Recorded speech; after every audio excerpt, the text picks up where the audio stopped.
Um, all right, so I am grading your Unit 2 papers now. I can't say when I will have them back to you because I am uncertain what I have to do on my end in terms of grading calibration with my advisors and with my peers, but they will be back eventually. There will be the normal revision window, and the revisions will happen before the Unit 3 paper is due. So somewhere in there, I just can't say exactly when.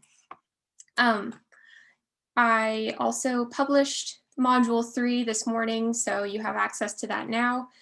Please take a look at it. The assignments for this module have a lot to them because, as I said in my email, this unit is the most difficult unit of the course.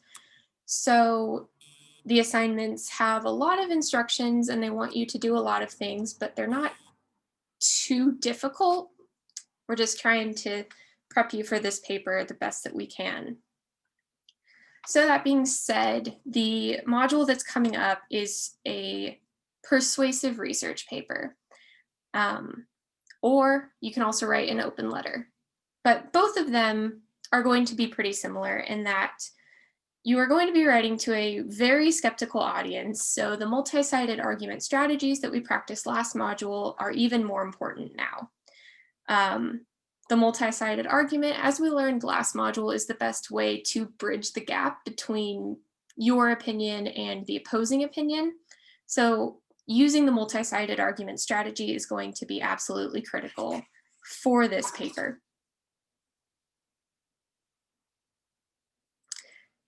So some things to consider as we move forward in this module and as you think about your topic ideas, because the assignments this week entertain topic ideas, so you need to be considering those now.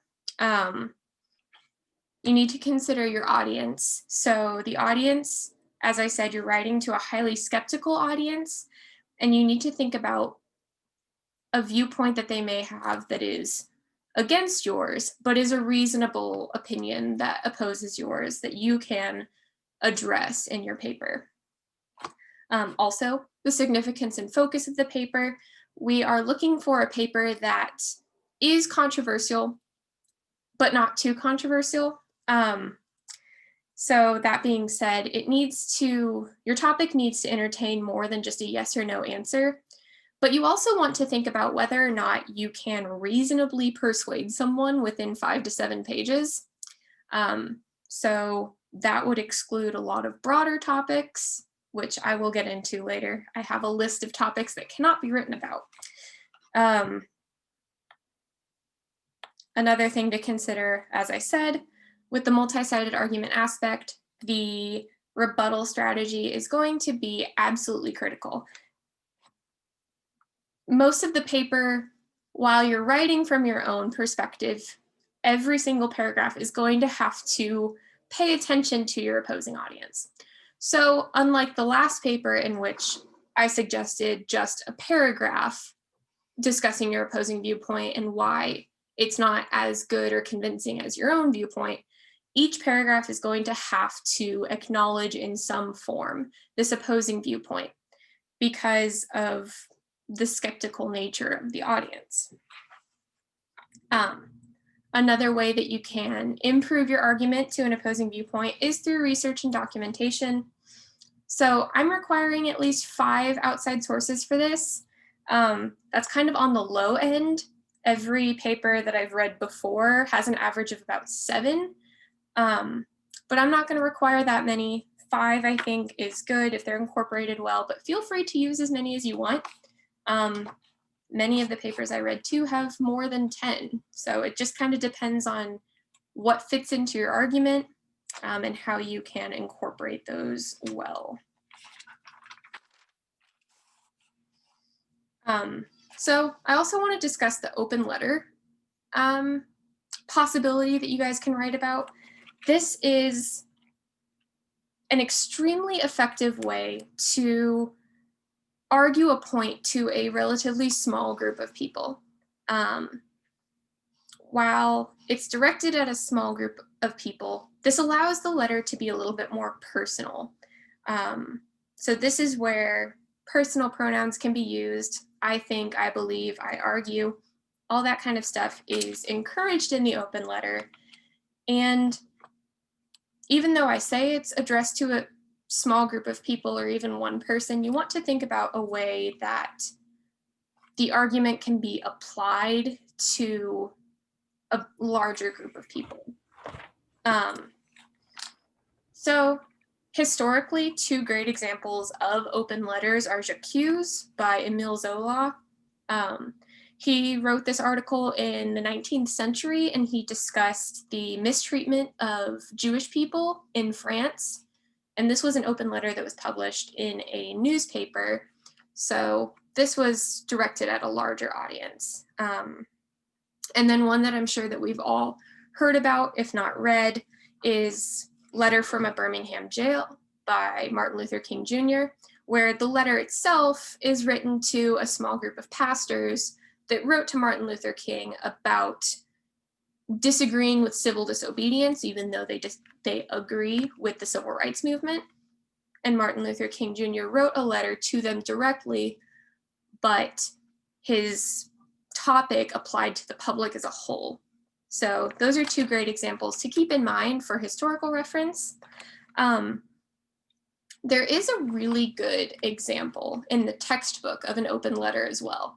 It's example number 5, I believe, by a gal called Sarah Inskeep, and she writes an open letter to President Myers about things that we can do on the K-State campus to be more environmentally friendly. So if you're interested in the open letter, that's a great example that you guys can read. The other two are great historical examples of their effectiveness. So that being said, the objectives of this module, the objectives of this third paper are to explore a multi-sided perspective. You're going to identify what you want to argue, and you're going to have to pay close attention to the opposing viewpoint throughout the paper. Like I said, instead of just a single paragraph, you're going to have to demonstrate an awareness of them in every single paragraph. So that requires you to acknowledge an opposing viewpoint. This opposing viewpoint needs to be a reasonable objection to your opinion that someone may have, and a way that you can acknowledge this opposing viewpoint throughout your paper is to try to find common ground. That's a great way to include the opposing viewpoint throughout your paper without seeming like you're just speaking from their perspective, which is an important point to consider as you select your topic. You need to be able to find common ground on the argument. If you can't, it's probably not a good topic for you to write about, because this multi-sided argument aspect is going to be a huge part of what I look for when I grade the papers. And then, as I mentioned earlier, identifying good and credible sources. At least 5. I highly encourage more, but I'm not going to require it. So that all being said, I will briefly touch on the assignments for the week. As I said, Module 3 is published now. If you have any problems seeing it, please email me. The first 2 things on the module are 2 TED Talks that I want you to watch, take to heart, take some notes. These are going to be really important for introducing your mindset to how you have to approach this paper. What makes this paper so difficult for students is how much attention you have to pay attention to the opposing viewpoint. That's not something that is easy and innate for most writers. So it's something that we have to actively practice and actively make sure that we are including. So those TED Talks will help you understand how to understand someone else's viewpoint and how you can go about addressing it in your paper. So those are the 2 easier things for this week. They don't have a due date associated with them, so please just watch them by the end of the week. But they will be really helpful before you start your other 2 assignments. The first of which is discussing your issue in your audience. So this is a low stakes assignment that allows you to just throw out some ideas to your peers about potential topics that you could write about for this Unit 3 paper. I suggest coming up with a couple of viable ideas and allowing your classmates to ask you questions about them and make suggestions. So the assignment requirement is to come up with at least one idea. I suggest more, and then to interact with 2 of your classmates to prod their idea, to question it, to elaborate on it, whatever. And then the last assignment for the week, due on Friday, is an audience analysis. And this is going to ask you to come up with a secondary source already. And this secondary source needs to address the opposing viewpoint. Since the opposing viewpoint is so important in this paper, it's not enough to just identify it like we did in the second paper. You need to come up with sources that either back up their claim or identify what that opposing viewpoint is. So that's what the assignment for Friday is going to ask you for.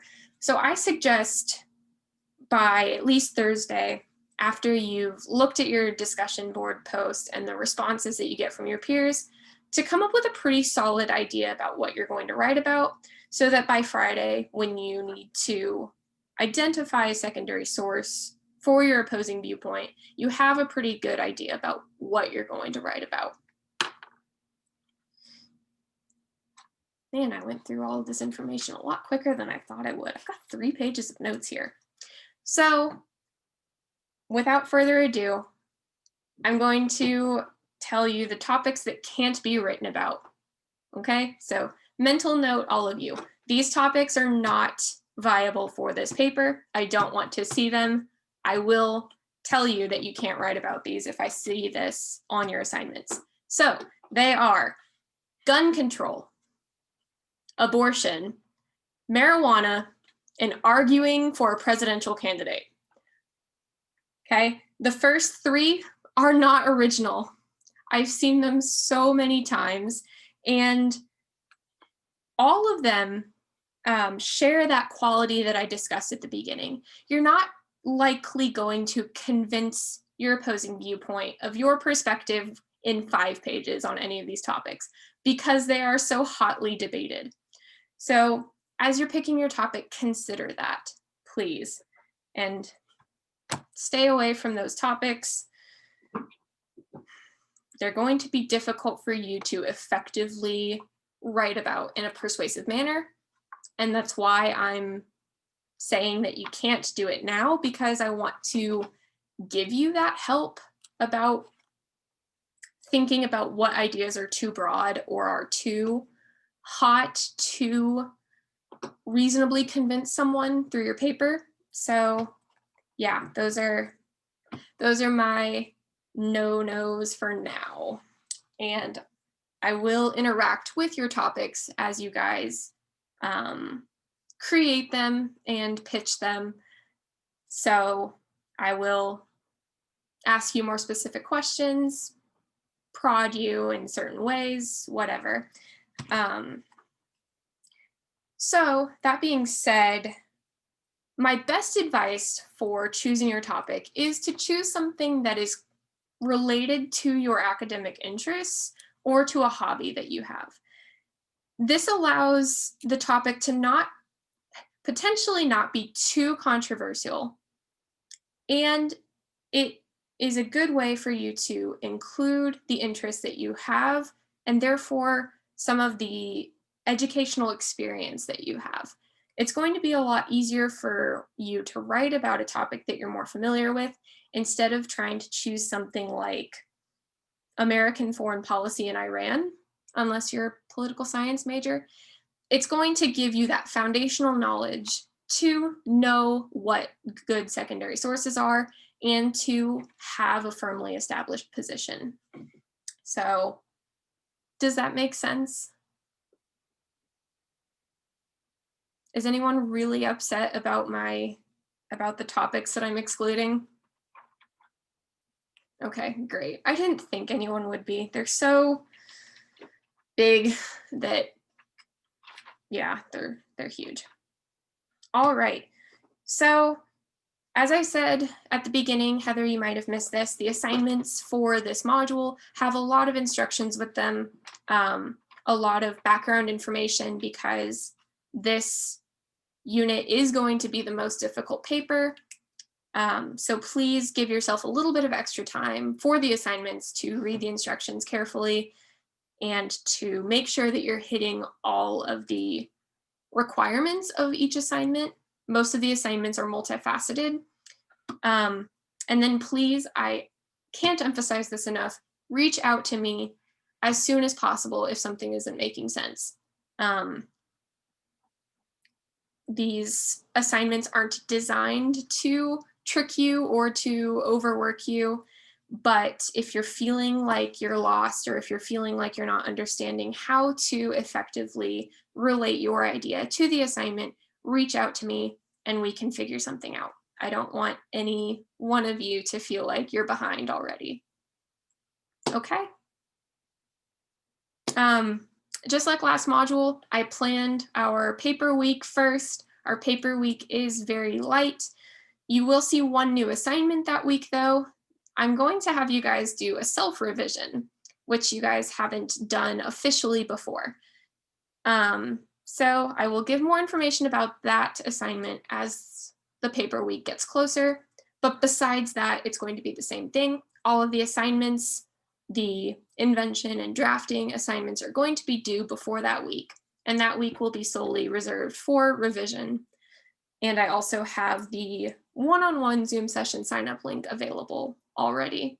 So I guess if you have just this urge to sign up to meet with me via Zoom, go ahead and do that. It's available to you now. So with that, we can be done. And as I said, just please reach out to me if you have any questions. Bye, guys.